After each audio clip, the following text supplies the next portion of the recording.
Then on top of that, the great self-sacrifice when you see someone come to him when his father died. Imagine when your father's died and someone comes up to you from Syria. He sees you. He says, what's your name? He says, Hussain. Son of who? He says, son of Ali ibn Abi Talib. He said, may Allah curse you and curse your father Ali. If someone talked like that to you, how would you reply back to him? May Allah curse you and your father. The guy's name was Hussain ibn Mustalaq. Imam said, is the wind of this area hurting you? Or maybe you've had a disagreement with your wife. Is there a shelter for you to stay in? Or has no one provided you with clothing? Please come and stay in my house if you are a stranger in this area. Wallah, that person began to cry. He said, Aba Abdullah, I cursed your father in front of you, and this is the way you reply back to me by making your house available for you? He said, this is the family of Rasulullah and the way we treat people. People may come and curse us, but we come back with morals, because our grandfather Rasulullah came to perfect the morals of mankind. And that's why I will never forget the greatest self-sacrifice before Karbala. Notice none of these stories have anything to do with Karbala. Before Karbala and the battle of Nahrawan, the soldiers who were caught by Ali ibn Abi Talib were standing there.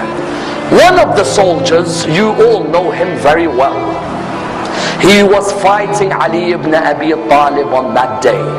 He had some rope around his hands. It wasn't too tight, but it was around the hands. Imam al-Hussain was walking past. He saw that soldier. And the soldier looked at him and said, Hussain, I beg you, please remove this rope from around my hand, because the rope is causing nervousness in me. Remove it. And I'm asking you. Imam al-Hussain went back to his father. He said, oh my father, I'd like a favor from you. He said, what is it? He said, this person over there, do you see him? He said, yes, I see him. He said, he says to me, the rope is tight around his hand, even though you will never put a tight rope, but it seems to have been hurting him. And he asked me to remove it. Oh my father, do you allow me? He looked at him and he said, Aba Abdullah, go ahead.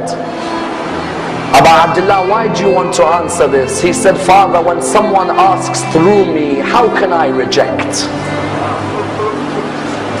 I don't want the person to be embarrassed.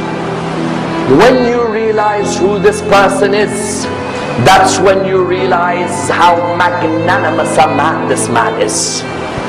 He went back to the person. He said, give me your hands. And he removed the ropes from the hands of Shimr bin Dil-Jawshan.